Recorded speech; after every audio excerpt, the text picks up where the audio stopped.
Sono stabili nonostante le gravi ustioni riportate le condizioni dell'operaio di 34 anni colpito da una fiammata causata dal cortocircuito di una cabina elettrica dove stava lavorando.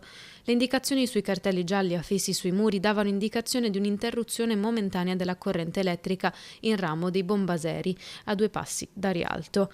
Era lì che il lavoratore 34enne della ditta Site stava lavorando nella centralina per risolvere un guasto che interessava alcuni palazzi della zona. Nonostante il dipendente dell'azienda bolognese che opera nel centro storico di Venezia e a Mestre fosse dotato di tutti gli ausili e le protezioni previsti dalla legge, il cortocircuito che ha dato origine alla vampata di fiamme e scintille non gli ha lasciato scampo. È stato colpito al volto, alle braccia e alla parte superiore del busto. Soccorso prontamente dal SUEMA 118, è stato portato prima all'ospedale All'Angelo di Mestre, dove è stato stabilizzato, poi al reparto Grandi Ustionati di Padova. Siamo fortemente preoccupati per queste situazioni di infortuni sul lavoro che spesso anche rischiano di essere mortali.